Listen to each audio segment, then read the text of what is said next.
Hey guys, welcome back to Jay's Flicks. We're here today to discuss the Five Nights at Freddy's movies. This movie was very interesting. I wasn't a big FNAF fan, like with the games and everything. I wasn't really into it too much, but um, I kind of was, but it was not too much. And I watched the movie, which came out October 27th. It released, nationally, in theaters. Uh, this film was not the best horror movie I've seen. I can tell you that much. But I mean, I didn't think many people were expecting it to be, but it wasn't. I guess depending on your expectations going into the movie, what did you expect, right? If you thought this was going to be some, scare your pants off and insidious type of stuff, then you had too many high expectations. Or if you thought it was just going to be a little, like middle level horror movie like a Megan or a um, like a movie like Megan or Smile, right? Those movies, something like that, where it's like middle tier. But it wasn't even that to me. To me it was like bottom tier. I don't even think you can consider FNAF this film. I don't think you could put it in the horror category. It just wasn't scary at all to me.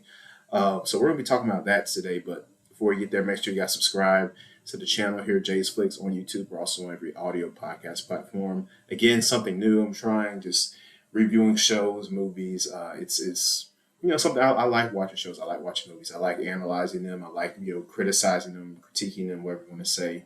Um, it's very interesting, and then you're doing research behind it, right?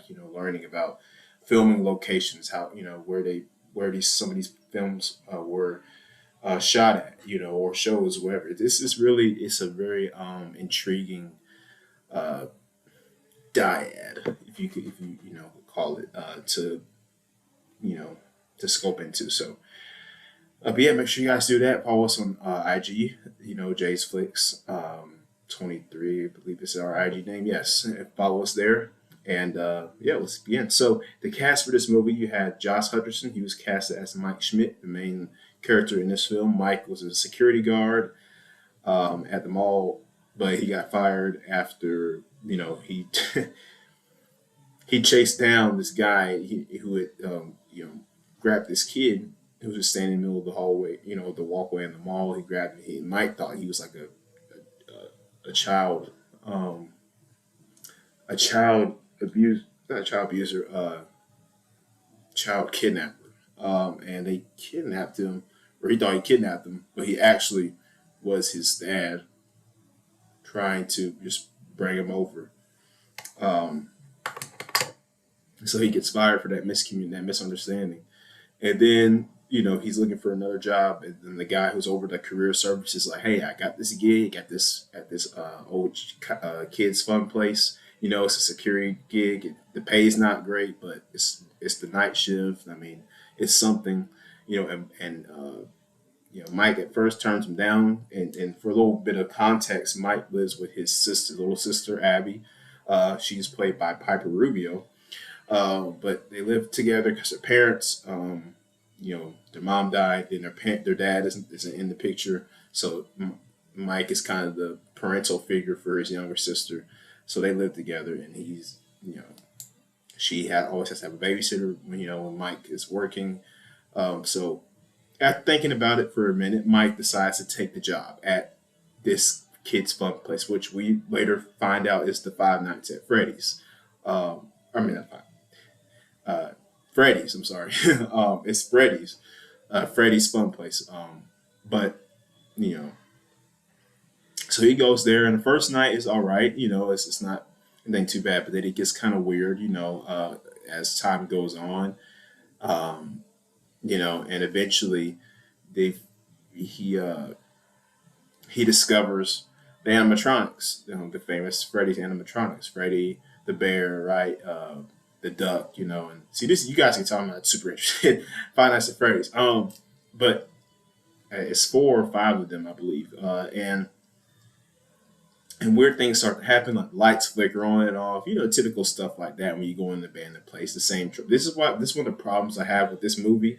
Uh, it tries to follow that trope. You know, it's like, hey, we have our main character. He goes into this place. He's working there. It's a night shift, right? You know, weird things start happening, and but it felt like it took too long for the movie to get to the actual animatronics. You know, being because I thought I was going to see the animatronics attacking people early. You know, early on in the film, and we don't get that till really about 30 to 40 minutes in. I would say, you know, and so it was kind of a dragging part a little bit. You know, a lot of filler scenes, a lot of filler moments. You know, the B plot wasn't as best.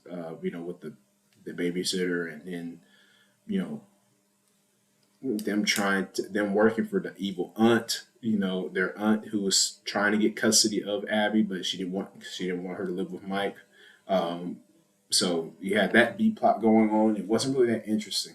Uh, so you know, and as the film progressed, of course, you know, we do eventually get to see the animatronics in action, kill a few people, but it just wasn't. This was not a good horror film. Again, I wouldn't classify this as a horror movie. I'd probably say it's a thriller, but it wasn't a real thriller. It was like a just some, you know. Rotten Tomatoes gave it a 30%. Now, Rotten Tomatoes can be harsh sometimes with their movie grades, you know, but for the most part, they're pretty accurate.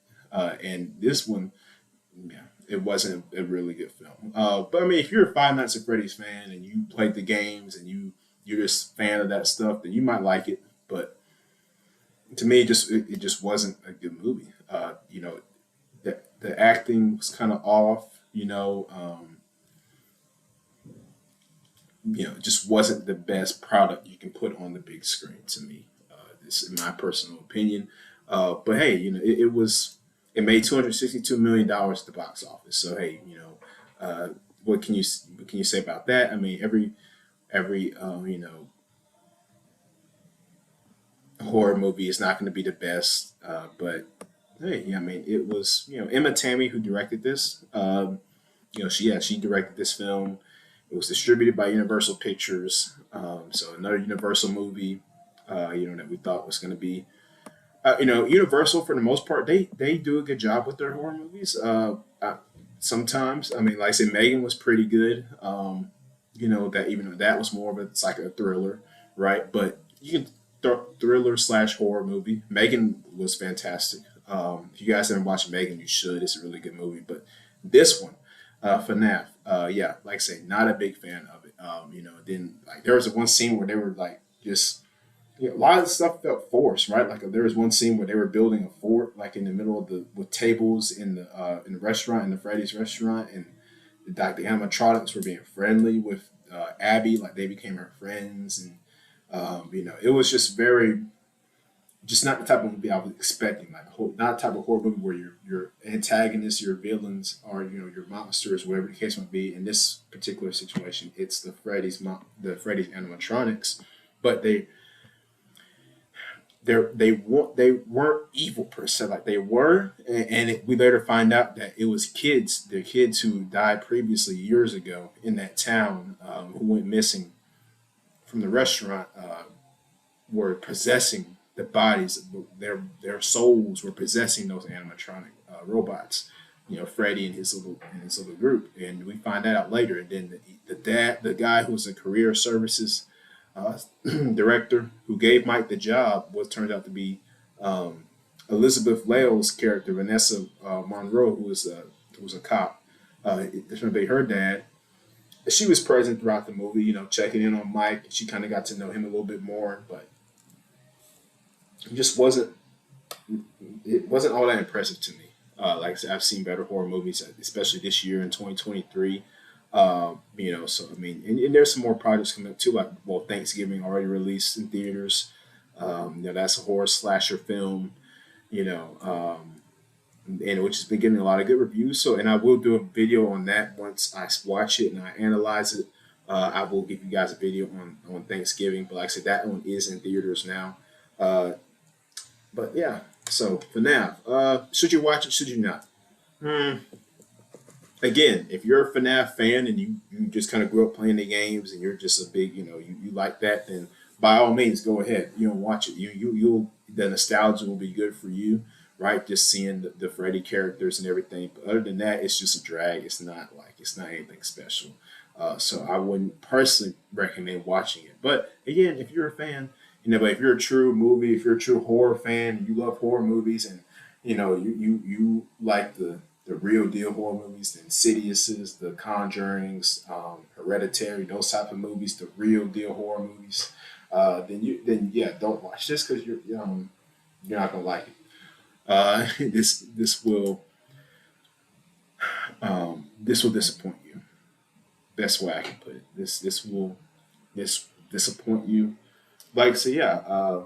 Like I said, the acting wasn't horrible, but it could have been better. I think the casting could have been better. Mike was a right main lead, a good main lead, but other than that, I mean, just wasn't much chemistry on screen. Elizabeth Vale, for the screen time she got and her what the writers gave her, she did okay. You guys might recognize her as Beck, Guinevere Beck from the series You on Netflix. So when I first saw this movie, I was like, "Oh, dang, that's Beck from You." So, and the Elizabeth Vale is a good actress. So, I guess the fact that they convinced her to join this film, they must have been paying her good money because if I was her and I read the pitch, I'm like, no, I would have said no. Like, no, this doesn't look like a good project to me. But again, that's my opinion. That's what we do. That's what critics do. That's what we do. We give our opinions. We critique these films. And like I said, if you want to see it, by all means, go ahead. But it isn't absolutely necessary. So that's just my whole take on the FNAF movie. Like I said, it's in theaters now playing. You can go check it out. I think it's also streaming on Peacock, so that's another thing. But we'll be back with another episode talking about our next episode. Will be on Thanksgiving. Reviewing the movie Thanksgiving. So I will be talking about that. I'm gonna watch it. And hopefully it's good. Usually when we get horror slasher films, they're not all that good. So hopefully it's good. But we will see you guys next time on Jay's Flicks. I'm your host Jaden. See you next time.